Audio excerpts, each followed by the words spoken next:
느헤미야와 이스라엘 백성들에게 가장 중요했던 것은 약 152년간 폐허가 된 채 방치되었던 예루살렘 성벽을 재건하는 일이었습니다.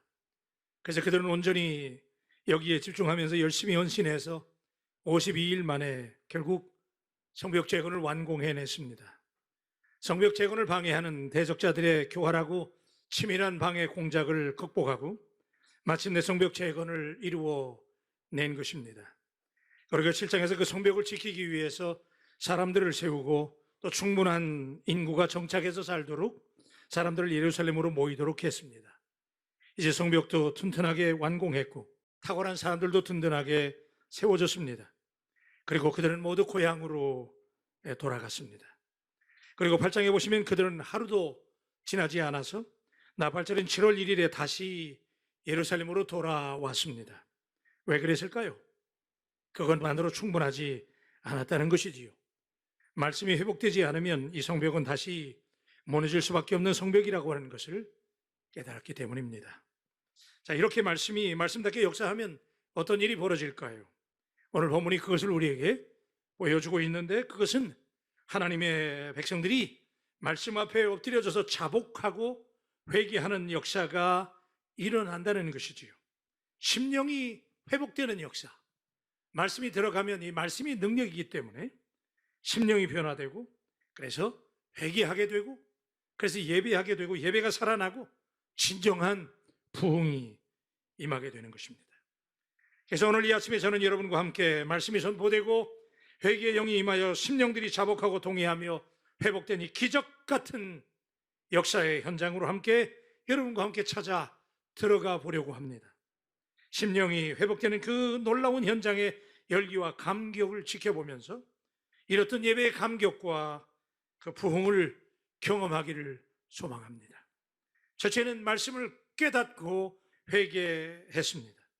여러분, 학사 에스라는 큰 두루마리 성경책을 가지고 와서 하루에 6 내지 7시간 동안 말씀만 그냥 읽어 주었습니다. 설교를 해주거나 해석하는 것이 아니고, 지난주에도 말씀을 드렸지만 저처럼 이렇게 재미있게 얘기하는 것도 아니고 그냥 읽어만 주었어요. 이스라엘 백성들은 에스라가 읽어준 말씀만으로도 충격을 받았습니다. 그들이 얼마나 하나님의 말씀을 사모했는지 남녀노소 어린이까지 그냥 모든 이스라엘 백성들이 다 하나님의 율법의 말씀에 귀가 달라붙었다라고 묘사할 정도로 하나님의 말씀에 집중했습니다. 열심히 재건한 예루살렘 성벽이 그들의 안전을 지켜주는 것이 아니라 하나님의 말씀이 마음을 변화시켜서 내적인 힘을 만들어 주어야 살 수 있다고 하는 것을 철박하게 깨달은 것입니다. 하나님의 말씀을 그저 읽어주기만 했는데, 그런데도 그들은 아멘, 아멘 한 번도 아니고 2번씩이나 아멘 하면서 소리를 지르고 땅에 얼굴을 대고 납작 엎드려서 여호와 하나님 앞에 예배했습니다. 약 20일 동안 말씀만 들었습니다. 그랬더니 그 말씀이 이제는 그들이 말씀만 들었는데 이제는 그 말씀이 그들을 그냥 내버려 두지 않았습니다. 절박하게 하나님을 찾도록 말씀이 그들 심령 속에 역사했습니다. 사랑하는 여러분, 말씀의 능력이 부어지면 어떤 일이 먼저 일어날까요? 끊임없는 회개의 역사가 따르게 되는 줄로 믿습니다. 말씀이 거울이기 때문에, 하나님의 말씀이 거울이기 때문에 거울 앞에, 그죠? 그 깨끗한 거울이 우리에게 주어졌을 때 그 말씀 앞에 우리 자신을 비춰볼 때 우리가 도저히 회개하지 않으면 안 되는 거예요. 그 깨끗한 거울 앞에 섰을 때 우리의 부족함을 느끼게 되기 때문에, 그래서 우리가 말씀 앞에서 회개 안 할 수가 없는 것이죠. 거울은 참 신기한 발견입니다. 거울로 우리들의 모습을 볼 수 있게 됐습니다. 그렇다는 거울에 비춰보면 우리의 모습을 제대로 볼 수 없습니다. 제대로 된 거울 앞에 서봐야 본래 우리의 모습을 볼 수 있습니다. 굽어진 렌즈로는 잘 볼 수 없습니다. 오늘 우리들의 문제는 거울을 가져야 되는데 렌즈를 가지고 있다라고 하는 것이 문제입니다. 그래서 볼록 렌즈에 비춰보면 내가 크게 보이니까 우쭐해 보이고 힘이 들어가고 목에 힘을 주게 됩니다. 반대로 오목 렌즈로 들여다보면 작아 보이기 때문에 주눅이 들고 왜소해 보이고 실망하게 되고 낙심하게 돼요. 결국 우리는 깨끗한 거울 앞에 설 때 그때 우리 모습, 진짜 우리 모습을 보게 되잖아요. 그러나 한 걸음 더 나가서 인간 내면의 참모습은 말씀의 거울 앞에 서 있을 때만 보이게 되는 줄로 믿습니다. 예수 열심히 믿는 사람들이 왜 남을 깎아내리고 비난합니까? 말씀의 거울 앞에서 자기를 보지 못하니까, 주제 파악이 안 되니까 다른 사람들만 비난하고 깎아내립니다. 남을 비판합니까? 남의 눈에 있는 티는 보이는데 자기 눈에 들보가 보이지 않기 때문에 늘 비난하고 비판하는 거예요. 여러분, 하나님의 말씀이 거울인 줄로 믿습니다. 말씀이 우리 앞에서 살아있고 운동력에서 역사하면 말씀 앞에 변화 안 될 장사가 없습니다. 우리가 하나님의 말씀을 들으면 그 말씀은 절대 그냥 가만히 있지 않습니다. 우리의 심령과 골수를 찔러 쪼개는 역사가 일어납니다. 우리의 생각과 마음이 새롭게 변화되는 역사가 일어납니다. 그래서 성경은 듣는 자는 살아나리라 라고 명백하게 우리에게 말씀하십니다. 참된 회복의 역사는 하나님의 말씀 없이는 절대로 일어나지 않습니다. 아무리 좋은 명약을 먹어도, 아무리 좋은 데 가더라도 여러분 회복 안 돼요. 오늘 당신이 회복을 느낀다면, 회복의 필요성을 철감한다면 하나님의 말씀에 귀를 기울이시기를 축복합니다. 말씀이 없는 부흥은 참된 부흥이 아닙니다. 우리가 말씀을 읽고 묵상하는 그 순간부터 하나님의 축복이 여러분 속에 시작됩니다. 모든 변화가 거기서 시작됩니다. 심령의 부흥이 교회의 부흥이 되는 것입니다. 오늘 이 아침에 우리는 하나님의 말씀이 진정한 내적인 힘인 것을 통렬하게 깨달았던 이스라엘 백성들에게 얼마나 놀라운 일이 일어났는지를 우리가 확인해 보려고 합니다. 본문 1절입니다. 그달 수문나흔 날에 이스라엘 자손이 다 모여 금식하며 붉은 베옷을 입고 티끌을 무릅쓰며. 여러분, 이스라엘 백성들은 재건된 성벽이 든든한 줄 알았어요. 성벽이 얼마나 튼튼하게 세워졌는지 든든한 줄 알았는데 여전히 불안했어요. 단단해 보이는 성벽의 외력이 그들에게 힘이 될 수 없었습니다. 그래서 그들은 말씀에 대한 갈급함이 솟구쳐 올랐습니다. 하나님이 지키셔야 비로소 살 수 있음을 깨달았습니다. 그래서 6시간, 7시간 동안 말씀을 듣는 일에만 집중했습니다. 그랬더니 그들의 심령에 말씀이 임했는데 불이 붙기 시작했어요. 그냥 말씀을 들은 것밖에 없어요. Just listening. 그냥 들었는데 갑자기 가슴이 뜨거워지는 거예요. 그리고 회개의 영이 임했습니다. 그 누구도 그들에게 회개하라고 말한 적이 없습니다. 우리 다 같이 모여서 작전 기도하고 회개합시다라고 캠페인 벌렸다라는 기록이 없어요. 나팔절에 이어서 초막절을 일주일간 잘 보냈습니다. 한 20여일 동안. 이제 행사를 다 마쳤습니다. 그러니까 이제 축제를 즐길 시간이 되었습니다. 성벽 봉헌식을 열어야 될 시간이잖아요. 어떻게 지은 성벽이에요? 성벽 봉헌식이 셀레브레이션에도 열어야 되는데, 그러나 이스라엘 백성들에게는 전혀 예기치 않은 일이 일어나기 시작했는데, 같은 달 7월 24일 날 on the 21st day of the same month, 같은 달 7월 1일 날, 그죠? 나팔절날 설날 모였다고 그랬잖아요. 그런데 이 사람들이 초막절까지 끝내고 나서 7월 24일 날 잠깐 집에 간 거예요. 그랬는데 하나님의 성령이, 그들이 말씀만 듣고 갔잖아요. 성령이 그들 속에 역사해요. 집에 갔더니 막 가슴이 뜨거워지고 견딜 수 없는 거예요. 그래서 오늘 말씀해 보니까 모든 백성들이 전부 붉은 베옷을 입고 죄를 뒤집어 쓴 채로 스스로 다시 예루살렘에 모였다는 거예요. 여러분, 이 문장의 시제를 관찰해 보면 예루살렘 광장에 와서 그들이 베옷을 입은 게 아니에요.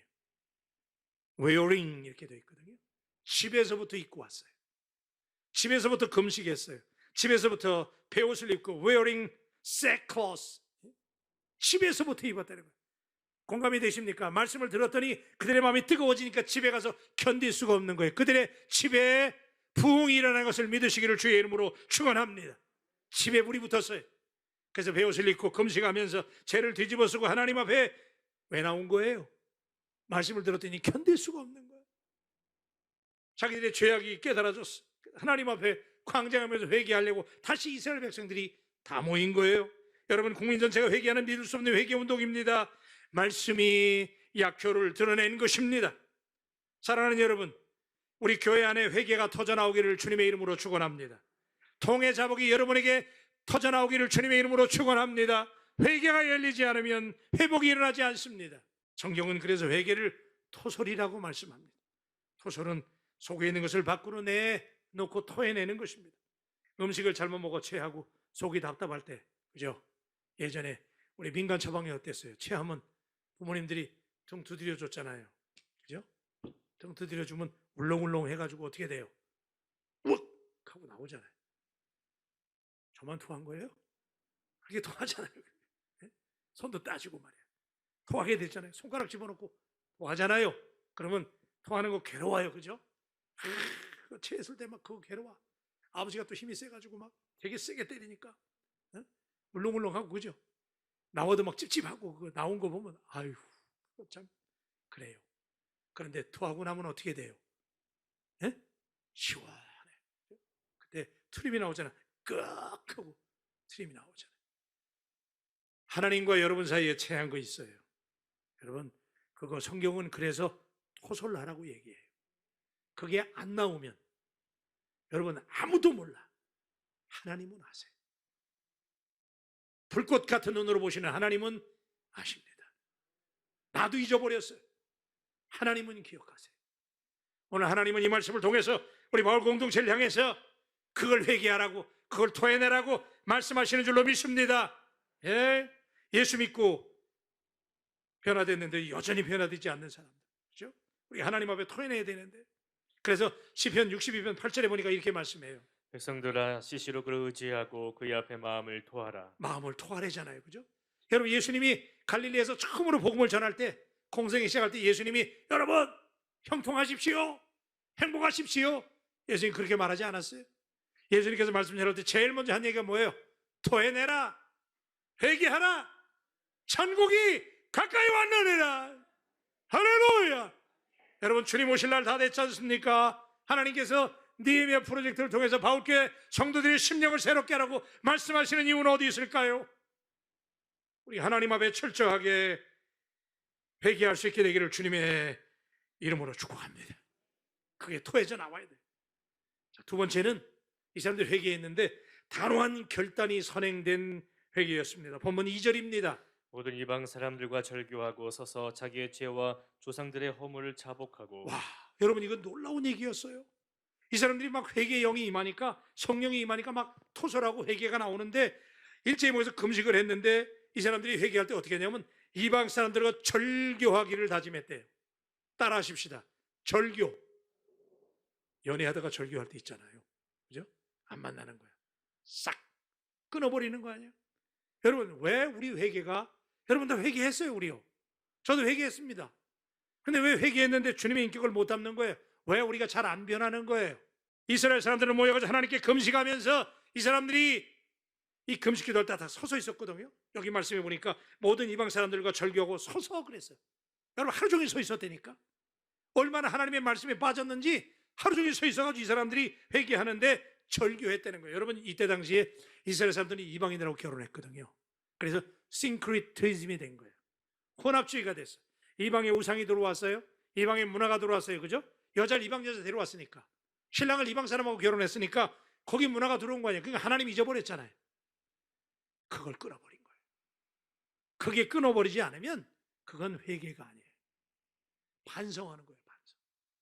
아무도 몰라요. 하나님은 아시잖아요. 오늘 하나님은 당신에게 어쩌면 이 말씀을 통해서 지금 이렇게 말씀하시는 거예요. 너 그거 끊어. 그거 잘라버려. 그거 절교하라고 말씀하시는 줄로 믿습니다.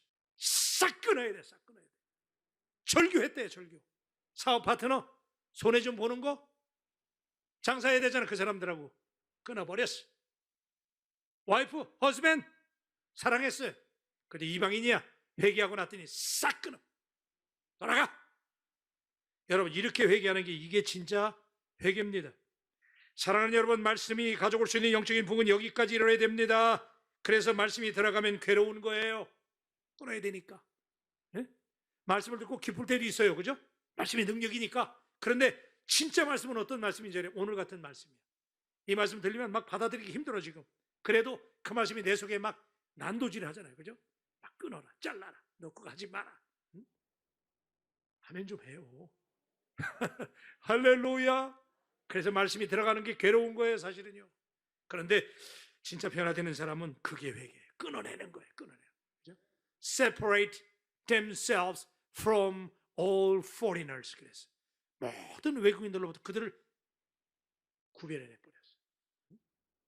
사랑하는 우리 바울 가족 여러분, 여러분의 영혼이 깨어나시기를 주의 이름으로 축원합니다. 정신이 번쩍 들기를 주님의 이름으로 축원합니다. 하나님의 말씀에 눈뜨게 되었습니다. 하나님의 말씀에 눈뜨면 여러분 교통 법규를 모를 때는 내가 위반해도 위반이 뭔지를 몰라요. 저 한국에 오니까 미국하고 이 트래픽 로우가 달라가지고 잘 모르겠더라고. 그래서 그냥 아무 데서나 막 유턴하고 그랬어요. 미국에서는 실용주의이기 때문에 거긴 차 안 오면 유턴해도 되거든요. 안 올 때 좌회전 눈치 봐서 하면 돼. 근데 나 그거 했다 걸렸잖아. 여기서는 안 된대 그게. 반드시 좌회전 신호를 받아야 된대. 그래가지고 그때 내가 막 영어로 얘기했거든요. 걸려가지고. 근데 경찰이 당황하더라고. 그러고 갈라다가 미안합니다 그랬어요. 그랬더니 이 사람이 황당하다고 오더라고요. 그래서 내가 자수했어요. 여러분 교통 법규를 모르면 뭐가 위반인지 몰라요. 근데 법규를 알고 나면 내가 뭘 위반하는지 알아요. 말씀을 알게 되면, 말씀이 들려지게 되면 회개가 나오는 줄로 믿습니다. 여러분 세례요한이 독소를 퍼붓습니다. 이 독사의 새끼들아! 제가 한 거 아니에요. 세례요한이 했어요. 근데 세례요한이 그 독사의 새끼들이라고 욕을 퍼붓던 대상은 이 세례를 모르는 사람들이 아니라 자신들이 이미 회개했다고 하면서도 요한의 세례를 받기 위해서 요단강으로 찾아온 사람들에게 던졌던 말이에요. 이미 세례 받은 사람들이에요. 근데 세례 열매가 없으니까 세례요한이 그들에게 무턱대고 세례해 준 게 아니고 세례에 합당한 열매를 가져오라고 이 독사의 새끼들아라고 외쳤던 겁니다. 오늘 어쩌면 그 소리가 우리에게 들려지는 거 아닙니까? 회개는 말장난이 아닙니다. 사람들의 시선을 교묘히 가리려고 하는 어설픈 잔머리도 아닙니다. 회개는 그냥 감정적으로 느끼는 달달한 감정이 아닙니다. 오늘 하나님 앞에 철저하게 머리 숙이고 기도하면서 우리 힘으로는 안 됩니다. 그러나 말씀을 내게 달라고 하나님 말씀이 들어와서 여러분 속에서 막 휘어버려가지고 여러분이 성령의 힘으로 회개가 터지기를 주의 이름으로 축원합니다. 그게 터져서 우리가 그때 아멘 하고 하나님께 막 눈물 흘리면서 자복하고 회개할 때 그때 하나님께서 임재하시고 여러분에게 회복을 주실 줄로 믿습니다. 그런데 회복은 아무 때나 임하는 게 아닙니다. 계시록 2장 21절에 보니까 주님께서 두아디라 교회를 향해서 경고하신 말씀이거든요. 이 말씀이 이런 말씀이에요. 또 내가 그에게 회개할 기회를 주었을 때 자기의 음행을 회개하고자 하지 아니하는도다. I gave her time to repent. 회개할 기회를 주었는데 she does not want to repent of her immorality. 하나님이 너희 교회에게 회개할 기회를 주었는데 그들이 성적인 immorality를 회개하지 않았다는 거예요. 제가 약장사는 아니지만 약장사처럼 얘기하려고 그래요. 하나님은 날마다 오는 게 아니에요. 기회는 한 번이에요. 여러분, 하나님께서 여러분에게 회개하라고 할 때 왜 말씀하시냐면 복 주시려고 그러는 거예요. 아멘. 그것만 해결되면 만사형통이에요. 할렐루야. 그래서 오늘 그 역사가 일어나기를 주님의 이름으로 축원합니다. 세 번째는요. 그랬더니 진정한 회개가 예배의 회복을 가져왔습니다. 이스라엘 백성들이 하나님께로 돌아가기 위해서 선택한 것은 하나님의 말씀을 사모하는 것이고 그 말씀을 귀 기울여 듣는 것이었습니다. 말씀을 집중해서 듣게 되자 성령이 임하고 회개가 터지고 회개의 영이 임했어요. 말씀이 깨달아졌어요. 심지어는 조상들의 죄까지 회개했어요. 여러분 놀랍지 않아요? 자기들의 죄만 회개한 게 아니라 조상들의 죄까지. 왜냐하면 아버지 엄마가 죄지면 자녀들도 죄지거든요. 할머니 할아버지가 죄지면 부모님들도 그 죄를 물려받아요. 그게 DNA거든요. 그러니까 지금 여기 이스라엘 백성들은 이 다음 절에 보면 다 그런 얘기야. 옛날에 그들이 하나님 앞에 불순종한 거, 하나님 앞에 교만한 거, 자기들 죄 아니야 그거. 근데 조상들의 죄까지 싹 다 회개하는 거예요. 3절 한번 보십시다. 이날의 낮 4분의 1은 그 제자리에 서서 그들의 하나님 여호와의 율법책을 낭독하고 나 4분의 1은 죄를 자복하며 그들의 하나님 여호와께 경배하는데. 여러분 유대 사람들은 하루를 밤과 낮 각각 4등분씩을 했어요. 그래가지고 8등분을 해서 사용을 했거든요. 그 사람들의 시간표예요. 그래서 8등분을 해서 시간을 매겼는데 낮 4분의 1은 오전 6시부터 9시까지예요. 그때 뭐 했냐면 율법책만 낭독했대요. 3시간 동안. 그리고 그 다음에 4분의 1은 오전 9시부터 정오까지잖아요. 이 3시간 동안 그들이 뭐 했냐면 회개만 한 거예요. 여러분, 이거 놀라운 일이에요. 말씀을 3시간 들었어요. 듣는 건 그래도 하잖아요, 우리가. 근데 3시간 회개했대. 야, 진짜 이거 대단한 거 아니에요? 감동되시면 아멘. 여러분, 말씀을 3시간 듣는 건 할 수 있어요. 근데 회개를 3시간 했다니까? 똑같이 회개하는 거야. 그리고 나서 그 다음에 또 3시간 말씀을 들었어요. 들었더니 오전에 3시간 회개했잖아요. 근데 오후에 3시간 말씀 들었더니 또 죄가 또 기억나는 거예요. 말씀을 들었더니 또 깨우치는 거예요. 그러니까 또 회개하는 거야. 그래서 3시간 말씀 듣고 3시간 회개하고 3시간 말씀 듣고 3시간 회개하고. 여러분, 이런 회개 역사잖아요. 그죠? 그러니까 막 이렇게 되니까 이 사람들이 어떻게 되냐면 자기의 죄를 깨닫게 되고 바르게 살지 못한 걸 회개하게 되니까 그때서 아까 그랬잖아요. 제가 그때 막 토설하게 되고 마음이 열리게 되니까 막 이때 찬양이 회복되고 경배가 회복되고 할렐루야. 그때 막 속에서부터 찬송이 나오는 거예요. 이것이 나의 간증이요 이것이 나의 찬송일세. 할렐루야. 이게 나온 거예요. 그게 진짜 예배예요. 견딜 수 없는 거예요. 너무 감사하니까. 근데요, 여러분 5절에 보니까 굉장히 도전적인 말씀이 있어요. 5절입니다.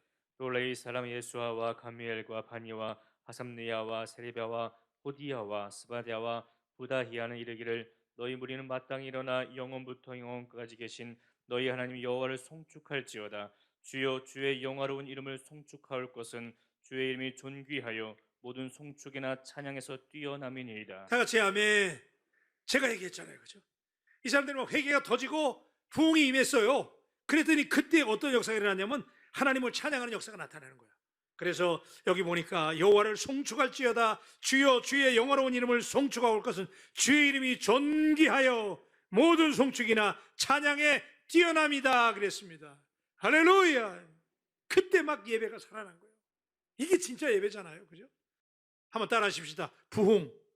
그래서 우리가 부흥이라는 걸 영어에서 리바이벌 그러잖아요. 그러니까 리바이벌이라는 건 다시 살아난다 그거잖아요. 그죠? 리바이브 그거거든요.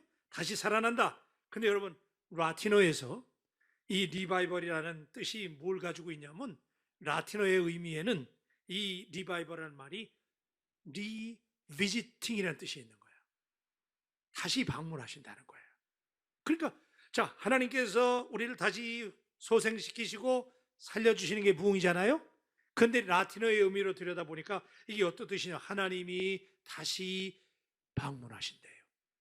아멘. 리비지팅.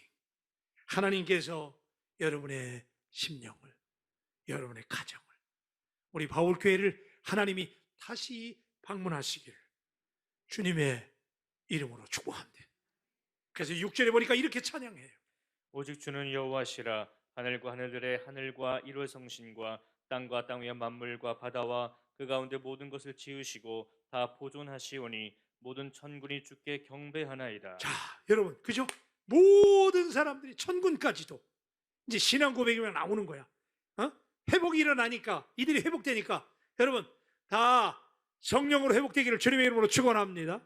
막 회복이 되니까 이 사람들이 하나님이 누군지 알아보는 거예요. 이제 그죠? 하나님은 전능하신 하나님, 하늘의 일월 성신과 땅 위의 만물들과 바다의 모든 것들이 찬양받으시기 합당하신 하나님, 그죠? 그래서 그 하나님을 찬양하는 예배가 회복이 되고 감격이 회복이 되고 이것이 부흥인 줄로 믿습니다. 그래서 여러분에게 이게 회복되어야 되는 거예요. 오늘 사랑하는 여러분, 하나님은 우리에게 좋은 목소리 주시고 건강한 팔다리 주셨잖아요. 아멘. 근데 남들은 찬양할 때 손이 올라가요. 나의 창조자, 나의 구원자. 막 손이 올라가서 찬양하는데 나는 손이 안 올라가요. 심각한 거 아니에요? 오늘 당신에게 회개의 영이 필요해요. 하나님의 영이 임해서 회개가 열리고 토설하게 되고 하나님의 영이 임하게 되면 가슴이 뜨거워지면서 그때 손이 올라가고, 그죠? 마음껏 하나님을 찬양하는 기적 같은 역사가 반드시 있게 될 줄로 믿습니다. 저는 우리 바울교회가 이번에 느헤미야 기도회를 우리 함께 드리면서 절박한 마음으로 가슴을 찢으면서 하나님의 말씀이 속에 역사하면서 예배가 회복돼서 우리 마을교회가 꿈꾸는 진정한 부흥이 이루어지기를 우리 주님의 이름으로 축복합니다.